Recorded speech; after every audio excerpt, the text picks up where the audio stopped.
Hello friends, welcome to study with Kashi. Friends, आज की video में हम क्लास 10 साइंस बोर्ड एग्जाम के इंपॉर्टेंट टॉपिक सभी महत्वपूर्ण अभिक्रिया को करने वाले हैं।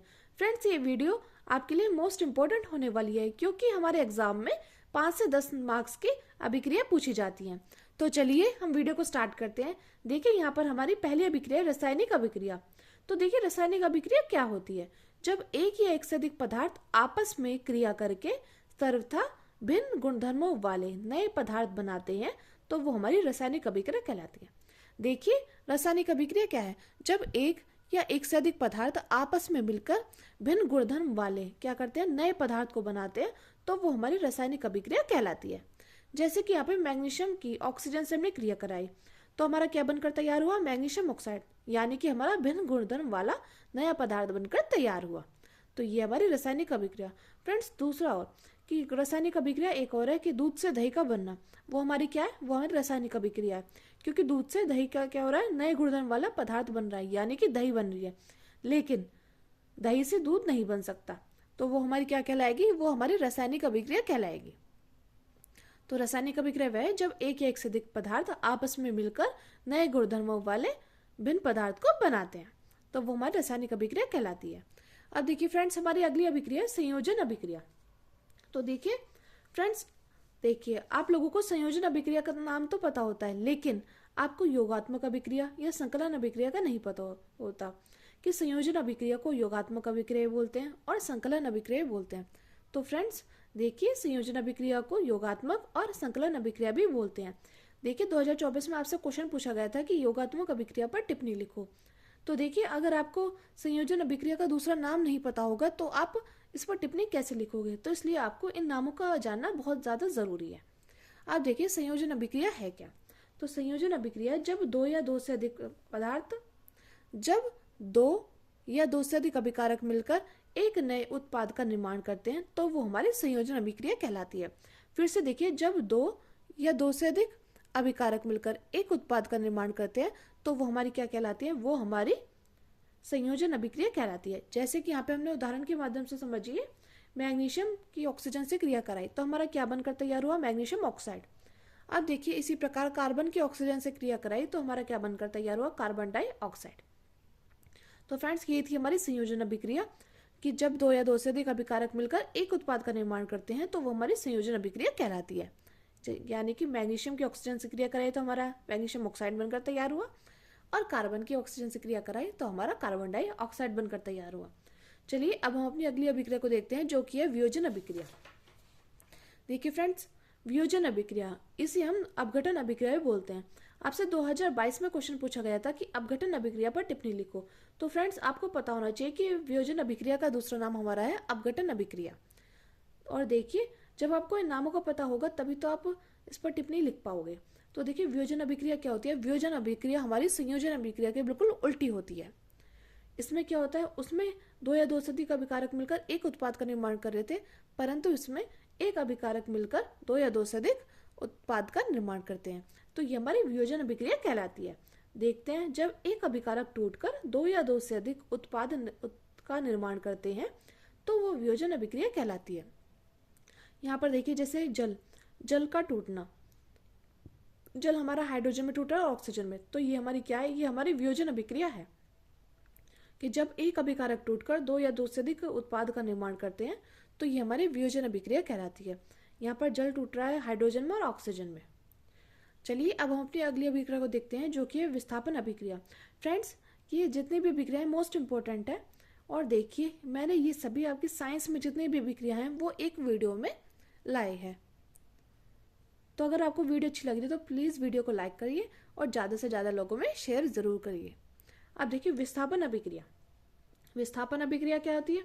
विस्थापन अभिक्रिया वह है ऐसी अभिक्रिया जिसमें अधिक अभिक्रियाशील पदार्थ कम अभिक्रियाशील पदार्थ को विस्थापित कर देते हैं। क्योंकि देखिए, विस्थापन अभिक्रिया में क्या होगा? विस्थापन अभिक्रिया में विस्थापित तो विस्थापन होना तो जरूरी है। तो देखिए, ऐसी अभिक्रिया जिसमें अधिक अभिक्रियाशील पदार्थ कम अभिक्रियाशील पदार्थ को विस्थापित कर देते हैं तो वो हमारी विस्थापन अभिक्रिया कहलाती है। जैसे कि उदाहरण के माध्यम से समझते हैं, यहाँ पर हमने लिया कॉपर सल्फेट कि हमने आयरन से, ये लोहे से अभिक्रिया कराई। तो हम जानते हैं हमारी सक्रियता श्रेणी में Fe क्या है? Fe सबसे अधिक है और कॉपर क्या है, कॉपर नीचे है, यानी कि सक्रियता श्रेणी में Fe अधिक अभिक्रियाशील है और हमारा कॉपर कम अभिक्रियाशील है। तो ये क्या कर देगा, Fe अधिक कम क्रियाशील वाले को क्या कर देगा, विस्थापित कर देगा, यानी कि FeSO4 के साथ चला जाएगा और कॉपर को क्या कर देगा, विस्थापित कर देगा, जैसे कि इस अभिक्रिया में किया हुआ है। तो देखिए विस्थापन अभिक्रिया क्या है, ऐसी अभिक्रिया जिसमें अधिक अभिक्रियाशील पदार्थ कम अभिक्रियाशील पदार्थ को विस्थापित कर देते हैं, तो ये हमारी विस्थापन अभिक्रिया कहलाती है, जैसे कि आपने इसमें उदाहरण के माध्यम से समझ लिया। चलिए अब हम अपनी अगली अभिक्रिया को देखते हैं, जो कि है द्विविस्थापन अभिक्रिया। इसी प्रकार फ्रेंड्स देखिए द्विविस्थापन अभिक्रिया का दूसरा नाम है उभय अपघटन अभिक्रिया। तो आपको पता होना चाहिए हमारे द्विविस्थापन अभिक्रिया का नाम है उभय अपघटन अभिक्रिया। अब देखिए द्विविस्थापन अभिक्रिया है क्या, जब अभिकारकों के बीच आयनों का आदान प्रदान होता है तो इसे द्विविस्थापन अभिक्रिया कहते हैं। द्विविस्थापन देखिए, द्वि यानी कि दो, विस्थापन मतलब अदल बदल, विस्थापन मतलब अदल बदल, द्वि मतलब दो और विस्थापन मतलब अदल बदल, यानी कि क्या है, आयनों का आदान प्रदान, अदला बदली हो रही है। तो देखिए जब अभिकारकों के बीच आयनों का क्या हो, आदान प्रदान होता है तो इसे द्विविस्थापन अभिक्रिया कहते हैं या उभय अपघटन अभिक्रिया कहते हैं। जैसे कि उदाहरण के माध्यम से देखिए, यहाँ पर हमने लिया सोडियम सल्फेट Na2SO4, क्या लिया, सोडियम सल्फेट, इसकी हमने बैरियम क्लोराइड से क्रिया कराई, हमने सोडियम सल्फेट की बैरियम क्लोराइड से क्रिया कराई, तो हमारा क्या बनकर तैयार हुआ, बैरियम सल्फेट और सोडियम क्लोराइड। अब देखिए ये हमारा कैसे बनकर तैयार हुआ, क्योंकि द्विविस्थापन अभिक्रिया में क्या होता है, पहला जाता है चौथे के साथ और दूसरा जाता है तीसरे के साथ। ये इसको याद करने की शॉर्ट ट्रिक है कि पहला जाएगा चौथे के साथ और दूसरा जाएगा हमारा तीसरे के साथ। इसी प्रकार देखिए यहाँ पे Na गया Cl के साथ, यहाँ पे Na2 था और Cl2 था, तो ये बनकर तैयार हुआ 2NaCl यानी कि सोडियम क्लोराइड। अब देखिए दूसरा गया तीसरे के साथ, तो BSO4 यानी कि बैरियम सल्फेट। तो फ्रेंड्स ये हमारी द्विविस्थापन अभिक्रिया, इसे हम उभय अपघटन अभिक्रिया भी बोलते हैं। इसमें हमारा आयनों का क्या होता है, आदान प्रदान होता है। अब देखिए अगला ही हमारी रिडॉक्स अभिक्रिया। फ्रेंड्स ये अभिक्रिया मोस्ट इंपॉर्टेंट है, और देखिए रिडॉक्स अभिक्रिया का दूसरा नाम क्या है, उपचय अपचयन अभिक्रिया। यानी कि देखिए रिडॉक्स अभिक्रिया में क्योंकि क्या होता है, उपचयन अभिक्रिया भी होती है और अपचयन अभिक्रिया भी होती है, इसमें दो अभिक्रिया होती हैं, तो इसलिए इसका नाम है उपचयन अपचयन अभिक्रिया। तो जहाँ उपचयन अपचयन अभिक्रिया लिखकर आए तो आप समझ जाना कि रिडॉक्स अभिक्रिया की बात हो रही है। तो देखिए रिडॉक्स अभिक्रिया में उपचयन भी होता है और अपचयन भी होता है। तो हम पहले जान लेते हैं उपचयन क्या होता है। उपचयन देखिए क्या होता है, वह अभिक्रिया जिसमें ऑक्सीजन की वृद्धि होती है और हाइड्रोजन की हानि होती है, यानी कि ह्रास होता है, तो वो हमारी उपचयन अभिक्रिया कहलाती है। उपचयन में क्या होता है, ऑक्सीजन की वृद्धि होती है, ऑक्सीजन की क्या होती है, वृद्धि होती है, और हमारा हाइड्रोजन की क्या होता है, कमी होता है। जैसे कि हमने यहाँ पे लिया कॉपर की ऑक्सीजन से क्रिया कराई, इसको हमने गर्म किया तो हमारा क्या बनकर तैयार हुआ, 2CuO, यानी कि हमारा क्या हो, ऑक्सीजन की यहाँ पे वृद्धि होगी। तो इस प्रकार ये हमारी क्या है, उपचयन अभिक्रिया। तो उपचयन अभिक्रिया वह है जिसमें ऑक्सीजन की वृद्धि होती है और हाइड्रोजन की क्या होती है, हानि होती है। अब देखते हैं हम अपचयन अभिक्रिया। तो अपचयन अभिक्रिया में क्या होता है, अपचयन अभिक्रिया वह अभिक्रिया जिसमें ऑक्सीजन का क्या होता है, ऑक्सीजन की कमी और हाइड्रोजन की वृद्धि होती है, तो वो होती है हमारी अपचयन अभिक्रिया। इसमें देखिए यहाँ पे कॉपर ऑक्साइड लिया हमने, इसको गर्म किया तो ये कॉपर में टूट गया और ऑक्सीजन में, तो यहाँ पर क्या हो रहा है, यहाँ पर ऑक्सीजन की क्या हो रहा है, कमी हो रही है, क्योंकि टूट गई ना, तो इसलिए ये कहलाया अपचयन अभिक्रिया। अपचयन अभिक्रिया वह है जिसमें ऑक्सीजन की कमी होती है और हाइड्रोजन की वृद्धि होती है, तो यहाँ पे हाइड्रोजन की वृद्धि हो रही है। अब हम देखते हैं रिडॉक्स अभिक्रिया है क्या। तो रिडॉक्स अभिक्रिया वह रासायनिक अभिक्रिया जिसमें एक अभिकारक का ऑक्सीकरण होता है और दूसरे अभिकारक का क्या होता है, अपचयन होता है। यानी कि हम यहाँ पे लिख सकते हैं वह रासायनिक अभिक्रिया जिसमें एक अभिकारक का उपचयन और दूसरे अभिकारक का अपचयन होता है, तो वो हमारी रिडॉक्स अभिक्रिया कहलाती है। इसलिए तो हम इसको उपचयन अपचयन अभिक्रिया बोलते हैं, क्योंकि इसमें दोनों अभिक्रिया क्या होता है, एक साथ होती है। तो हम यहाँ पे लिखेंगे वह रासायनिक अभिक्रिया जिसमें एक अभिकारक का उपचयन और दूसरे अभिकारक का अपचयन होता है, तो वो हमारी रिडॉक्स अभिक्रिया कहलाती है। जैसे कि हम उदाहरण के माध्यम से समझते हैं, यहाँ पे हमने कॉपर ऑक्साइड लिया, इसकी हाइड्रोजन से क्रिया कराई, तो देखिए कॉपर ऑक्साइड क्या होगा, Cu में टूट जाएगा, यानी कि यहाँ पे क्या होगा, ऑक्सीजन की हानि हो जाएगी। यहाँ पे ऑक्सीजन की हानि हो रहा है ना, क्योंकि कॉपर ऑक्साइड क्या हो गया, कॉपर में टूट गया, तो यानी कि ऑक्सीजन क्या हो गया, अलग हो गया, यहाँ पर ऑक्सीजन की कमी हो गई, तो इसलिए यहाँ पे आया अपचयन। अब देखिए हाइड्रोजन, हाइड्रोजन का यहाँ पे H2O बन गया, यानी कि जल बन गया। यहाँ पे क्या है, ऑक्सीजन आ गई, तो ऑक्सीजन की यहाँ पे वृद्धि हो गई ना। तो इस प्रकार ये है उपचयन अभिक्रिया। तो फ्रेंड्स ये थी हमारी रिडॉल्स अभिक्रिया। फ्रेंड्स ये मोस्ट इंपॉर्टेंट है, आपसे 2 नंबर 4 नंबर में पूछी जाती है बोर्ड एग्जाम में, तो आप इसको ज़रूर देखिए। चलिए अब हम अपनी अगली अभिक्रिया को देखते हैं, जो कि है ऊष्माक्षेपीय अभिक्रिया। फ्रेंड्स ये अभिक्रिया मोस्ट इंपॉर्टेंट है। ऊष्माक्षेपीय अभिक्रिया है ऊष्माशोषीय अभिक्रिया। तो ऊष्माक्षेपीय अभिक्रिया क्या होती है, वह अभिक्रिया जिसमें उत्पाद के साथ ऊष्मा क्या होती है, उत्पन्न होती है, तो वो हमारी ऊष्माक्षेपीय अभिक्रिया कहलाती है। तो ऊष्माक्षेपीय अभिक्रिया क्या होती है, वह अभिक्रिया जिसमें उत्पाद के साथ, उत्पाद ही होता है ये, के साथ ऊष्मा क्या होती है, उत्पन्न होती है, तो ऐसा ऊष्माक्षेपीय अभिक्रिया कहते हैं।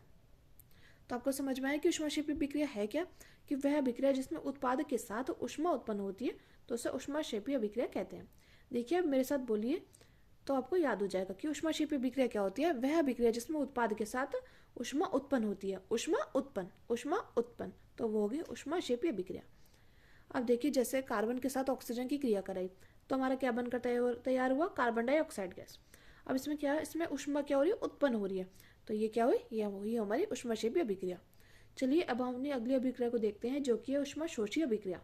तो देखिए ऊष्माशोषीय अभिक्रिया है क्या, वह अभिक्रिया जिसमें उत्पाद के साथ ऊष्मा का क्या होता है, अवशोषण होता है, यानी कि ऊष्मा क्या हो जाती है, इसमें अवशोषित हो जाती है, क्योंकि इसमें लिखा है ना शोषी, यानी अवशोषण होता है। आप इस ट्रिक से याद कर लीजिए, शोषी, तो यहाँ पे क्या होगा, अवशोषण। तो वह अभिक्रिया जिसमें उत्पाद के साथ ऊष्मा का अवशोषण होता है, तो हमारी ऊष्माशोषीय अभिक्रिया कहलाती है। तो ऊष्माशोषीय अभिक्रिया क्या है, वह अभिक्रिया जिसमें उत्पाद के साथ ऊष्मा का अवशोषण होता है, तो वो हमारी ऊष्माशोषीय अभिक्रिया कहलाती है। जैसे कि उदाहरण के माध्यम से समझिए, यहाँ पे हमें लिया सिल्वर क्लोराइड 2AgCl। इसकी हमने सूर्य के प्रकाश में अभिक्रिया कराई, तो हमारा सिल्वर अलग हो गया और क्लोरीन अलग हो गया। और देखिए इसमें क्या हो रहा है, इसमें ऊष्मा का अवशोषण हो रहा है। इसमें क्या हो रहा है, इसमें ऊष्मा का अवशोषण हो रहा है। तो ऊष्माशोषीय अभिक्रिया क्या है, आप मेरे साथ बोलिए, आपको याद हो जाएगा। वह अभिक्रिया जिसमें उत्पाद के साथ ऊष्मा का अवशोषण होता है, वह अभिक्रिया जिसमें उत्पाद के साथ ऊष्मा का अवशोषण होता है, वो हमारी ऊष्माशोषीय अभिक्रिया कहलाती है। 2AgCl, इसको सूर्य के प्रकाश में क्रिया कराई, तो ये सिल्वर अलग टूट गया, क्लोरीन अलग टूट गया और ऊष्मा अलग टूट गया। तो ये हमारी ऊष्माक्षेपीय और ऊष्माशोषीय अभिक्रिया। चलिए अब हम देखते हैं वियोजन अभिक्रिया। फ्रेंड्स देखिए, आपने यहाँ पर पहले पढ़ी है संयोजन के बाद वियोजन अभिक्रिया। तो वियोजन अभिक्रिया क्या होती है, वियोजन अभिक्रिया होती है जब एक अभिकारक मिलकर 2 या 2 से अधिक उत्पाद का निर्माण करते हैं, तो वो हमारी कहलाती है वियोजन अभिक्रिया। अब देखिए वियोजन अभिक्रिया के भी 3 पार्ट होते हैं, 3 प्रकार की होती है वियोजन अभिक्रिया। पहली होती है ऊष्मीय वियोजन अभिक्रिया, दूसरी होती है विद्युतीय वियोजन अभिक्रिया, और तीसरी होती है प्रकाशीय वियोजन अभिक्रिया। कितनी होती है, 3 प्रकार की होती है, ऊष्मीय वियोजन अभिक्रिया, विद्युतीय वियोजन अभिक्रिया और प्रकाशीय वियोजन अभिक्रिया। अब हम इन अभिक्रिया को देखते हैं। देखिए कई बार आपसे लॉन्ग क्वेश्चन में पूछ ली जाती है 6 नंबर में कि वियोजन अभिक्रिया क्या है, उसके प्रकार बताइए। तो आपको वियोजन अभिक्रिया पूरी लिखनी होगी, उसके प्रकार लिखने होंगे और इनकी डेफिनेशन भी लिखनी होगी। तो देखिए ऊष्मीय वियोजन अभिक्रिया क्या है। ऊष्मीय वियोजन, आप ऊष्मीय के नाम से समझ रहे होंगे कि जब वियोजन अभिक्रिया ऊष्मा के कारण हो, यानी कि जब अभिक्रिया क्या हो, ऊष्मा के कारण हो। जब वियोजन अभिक्रिया ऊष्मा के कारण हो, तो वो हमारी क्या कहलाएगी, ऊष्मीय वियोजन अभिक्रिया। जैसे कि देखिए यहाँ पर फेरस सल्फेट की ऊष्मा से अभिक्रिया कराए, तो हमारा क्या बनकर Fe2O2, ferrous oxide SO2, sulphur dioxide और सल्फर ट्राइऑक्साइड। इसी प्रकार देखिए CaCO3 ऊष्मा से अभिक्रिया कराई, तो कैल्शियम ऑक्साइड अलग टूट गया और कार्बन डाइऑक्साइड अलग टूट गया। तो यहाँ पे क्या हो गया, यहाँ पे वियोजन हो गया ऊष्मा के कारण। तो वो ऊष्मा के कारण जिसमें वियोजन हो जाए, तो वो हमारी ऊष्मा वियोजन अभिक्रिया कहलाती है। अब बात आती है विद्युत वियोजन अभिक्रिया की। तो विद्युत वियोजन अभिक्रिया क्या होती है, जब वियोजन अभिक्रिया विद्युत के कारण होती है, तो वो हमारी वियोजन अभिक्रिया कहलाती है। यहाँ पर जल में क्या हुआ, इलेक्ट्रिसिटी प्रवाहित करी, तो फिर हमारा क्या बना, हाइड्रोजन अलग हो गया और ऑक्सीजन अलग हो गया। यहाँ एक अभिकारक मिलकर 2 या 2 से अधिक उत्पाद का निर्माण कर रहे हैं, तो ये हमारी वियोजन अभिक्रिया कहलाई। और लेकिन अभिक्रिया किसके कारण हो रही है, विद्युत के कारण, तो इसलिए ये विद्युत वियोजन अभिक्रिया कहलाई। अब देखिए अगली हमारी प्रकाशीय वियोजन अभिक्रिया। तो देखिए प्रकाशीय वियोजन अभिक्रिया क्या है, जब वियोजन अभिक्रिया सूर्य के प्रकाश के कारण होता है।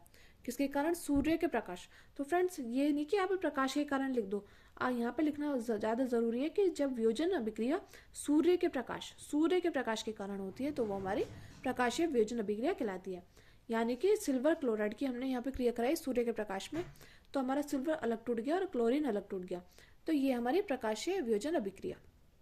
चलिए अब हम अपनी अगली अभिक्रिया को देखते हैं, जो कि है अवक्षेपण अभिक्रिया। फ्रेंड्स, कई बार आपसे 2 नंबर में पूछी जाती है कि अवक्षेपण अभिक्रिया है क्या।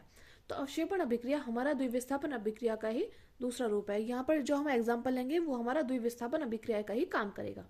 तो अवक्षेपण अभिक्रिया क्या है? वह अभिक्रिया जिसमें अवक्षेप यानी कि अघुलनशील पदार्थ का निर्माण होता है, तो वो हमारी अवक्षेपण अभिक्रिया कहलाती है।